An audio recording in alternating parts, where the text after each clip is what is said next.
Just a reminder that everyone should have a Living Dying book that Kaylee, our counselor, wrote.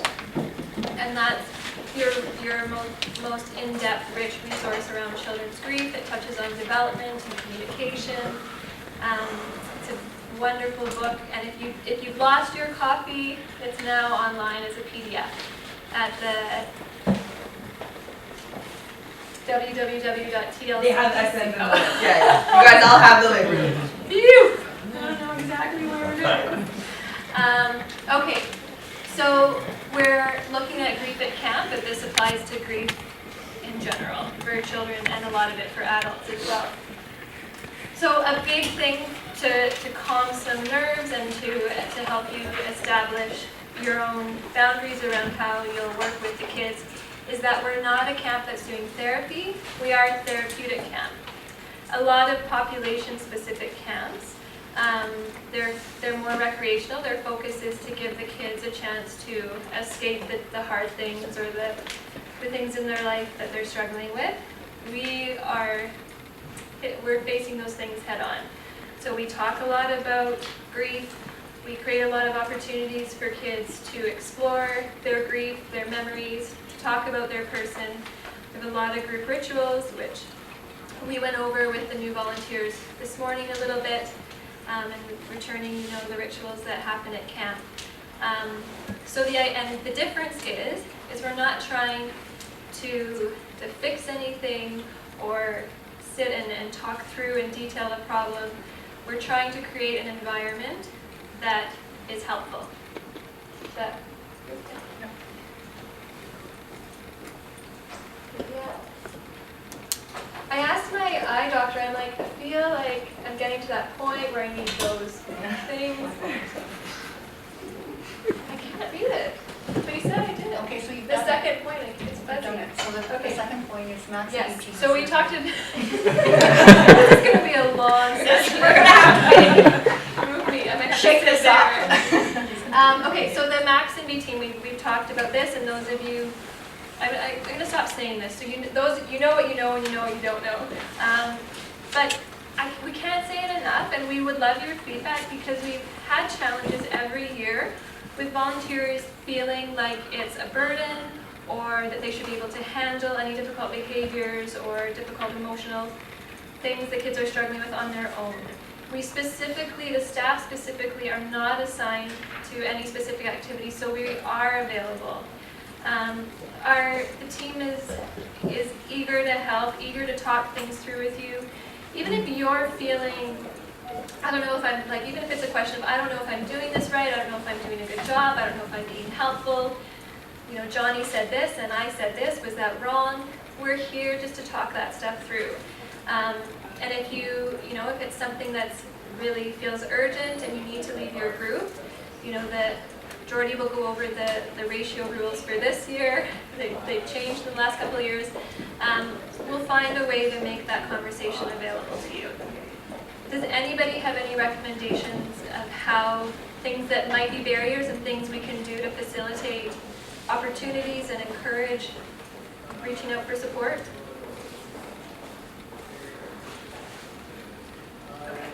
And we need to know if things, even if you feel like you got it, you're used to dealing with this kind of thing, you know how to handle it. But if it's something that a camper might go home and say to a parent and set off alarm in a parent, we as the staff need to know what happened. We have to have a report so that we can look at it and say, this is how this is how we understood that this event happened. So if there's bullying, if there's injury, if there's aggression, those kinds of things we need to know about. So if you see something, think about, would this be alarming? And also, Jordy wants everyone to report every rock that's out of place. If there's a tripping or falling, just And want those all reports go to Jordy. I want those. The more the merrier. So no two camps are ever alike. And every camp we run, we think that now we've got a great intervention for whatever, whether it's a behavioral problem or a physical problem, and then something new comes. So when the staff are floating around, I'm floating around, Mary Ann Gawker. No. Okay. Jump in. Marianne is a pediatric psychiatrist that volunteers at camp. She'll be with the group, but we told her if we need that, we need to consult with her. So we have doctors, social workers, psychiatrists, we have a lot of people to support you. But what can happen is when you have a dynamic or an incident in your cabin, and I or Heather move in and we support and then we leave, we're on to the next kids or the next cabin. It's okay to say no. If that was okay while you were there for the 5 minutes or 10 minutes you were there, once you left, the kids went back to whatever it was. But that's the way to check in and to pull us in. Sometimes counselors have just been very tired and just exhausted with some of the things happening, and that's when we need to support you the most. So it's okay to lean on us, reach out to us. And if you don't feel we're hearing you, that it's really as upsetting to you or the other cabin mates, tell us that. There's no ego involved in this. And even if it's something that you feel like you've got your hand on and you're managing, we can be used to, if there's a camper that's exhausting the group, we can be used to pull that camper out and pull them, make them a helper or something, or give the group a break as well. I think that's something we haven't tried, but we'd like to see if that might help some of the difficult groups.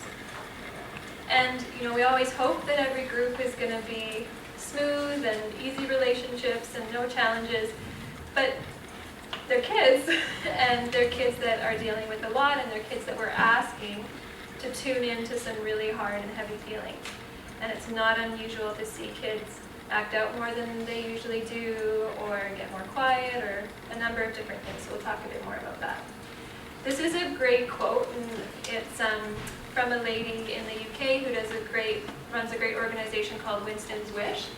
It says, for adults, grief is like, I got smart, eh? Is like wading through this enormous river, whereas children, it's puddle jumping. But when they're in that puddle, it's no different to the river. And we always use this quote when we teach and present, because a lot of times kids are viewed to not be grieving or to be okay because they don't look like they're grieving.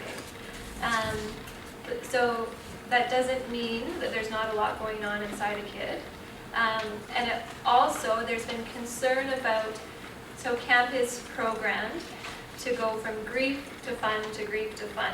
And sometimes that can feel really unnatural for adults because we don't transition as well as kids do between those two. So they can puddle jump. They can jump out of the puddle and jump back in later. We program to support that and try and make it a nice flow. But we've heard the feedback and we've asked kids, we've asked lots of our campers specifically, does it feel too much back and forth and in and out? And the feedback has been no, that it doesn't. But lots of volunteers have felt a discomfort with that. So just to know that. But if you're really struggling with it, if you're really struggling transitioning into the fun activity, come and talk to us. We'll problem solve and we'll work on it if it's not feeling doable for you.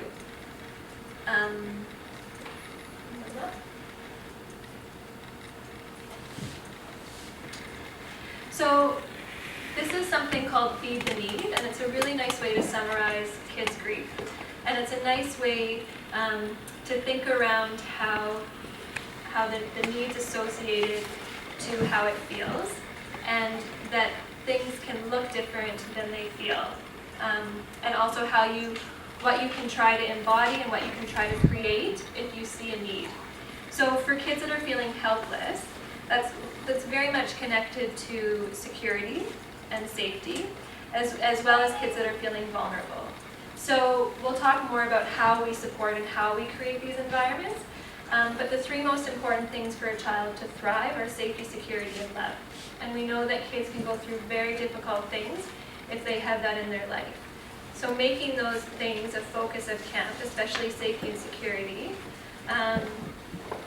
can create that trusting space and that community and that family where they feel comfortable to explore and to tap into things they might not have tapped into before.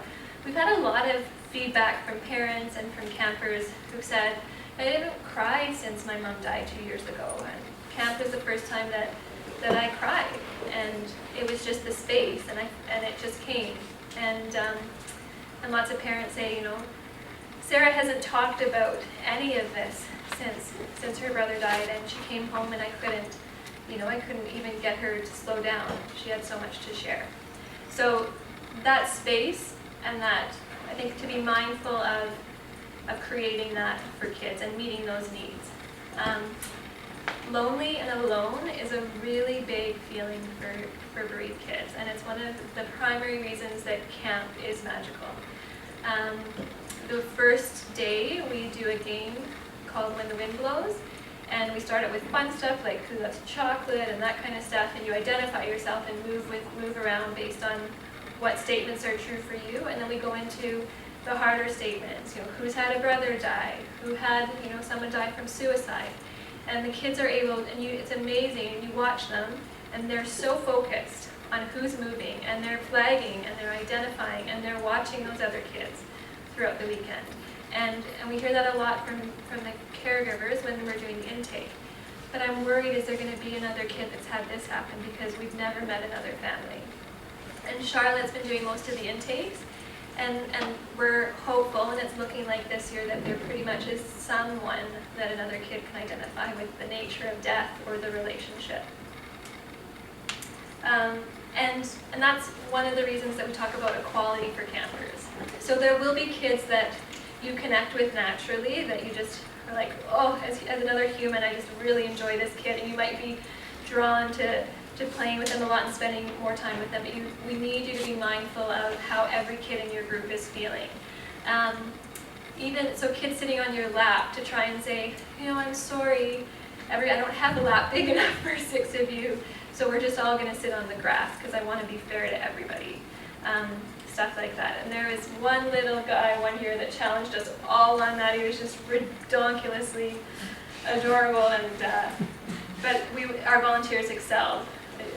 So fear of the unknown is another really common need that kids have, and that's a lot around their experience with grief. You think about all the different ways that someone can die, and there's a lot of questions about the death, but there's also a lot of unknown about their life. So for kids where the death is more recent, this family is likely not stable yet. They probably haven't landed on, are we going to stay in our home, or are we going to, am I going to be able to stay at my school, or who's going to do this with me, and who's going to fill this role, and who's going to watch me at hockey. And there's so much unknown. A family needs to create a new life when one of the members dies. So that's a strong sense, and there's a lot of fear too around the security. And I think kids talk about how there's this divider when someone dies in their life, and before they never really believed, even no matter what age, you don't believe that someone in your family can die, that your dad or your mom could die, and then and you know it in every cell and in every inch of your heart, and that stays with you. And kids think about the other people in their family, the other people that are so important to them, and they worry, and that's not a given anymore, that your people aren't going to die.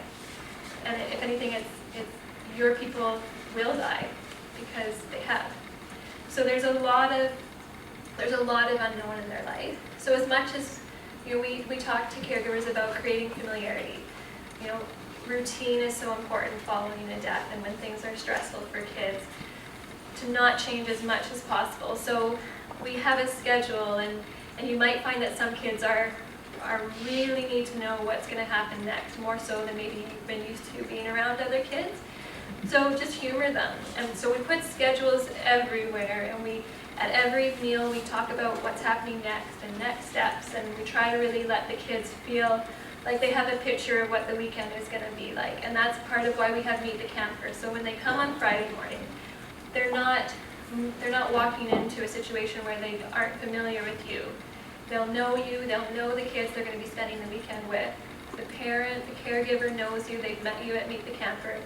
It's really important, and it's an optional thing for camp parents, but we've always felt like Meet the Camper is one of the most valuable things. And the lack of control, and that ties into what I was just talking about, right? You feel like, you know, we all have different levels of how much we feel like we control things.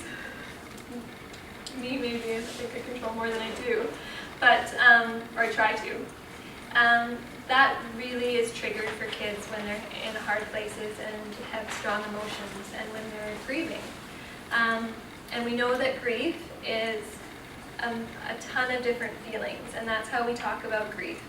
You know, grief is all the feelings that you experience when someone in your life dies. And that includes happy, and that includes guilty and scared and, you know, sad, and there's so many things that embody it. And a lot of kids don't know that, they don't understand, and they judge themselves for having feelings that as abnormal or bad, because no one's ever talked to them about what grief is, and no one's ever normalized it for them. So that your voice in that is so valuable. There's so much opportunity for you to educate them about feelings and about coping and about how to take care of yourself and how to support each other. You will be able to model for your group how, you know, well, that's, you know, so I'm trying to pick different kids' names, but Johnny. So Johnny comes to you and says, I'm really sad, you know, this camp's making me miss my dad so much. And instead of you, although there's an innate natural reaction to provide compassion, support, you know, let's go, you know, I know that Stan felt the same way, let's go talk to him about that. So to create those opportunities for the kids to support each other and learn how to elicit support from their world. That's a really important skill that, for resilience, and we know that kids that are able to draw support from the world around them have stronger resilience, but it's the beautiful thing about resilience that we know is a lot of the skills are teachable. So being able to teach kids, like in live time, how to get support from their environment is really important. And you're building, you're putting the focus on the relationships within the group. You're there as, you know, as a protector and as a supporter and all of those things, but the primary relationships that we're looking to build are the camper-to-camper relationships. They understand each other. They will not have opportunities like this likely or often in their life to be around so many kids that get it. And Adam Brochu and his friends did amazing work for us last year, talking to the kids and filming them about not feeling alone. And they told us that's what camp is. Camp's where you're not alone, where you're not that kid whose mom died, or not that kid, you know, who's whatever. And that's really important to feel that.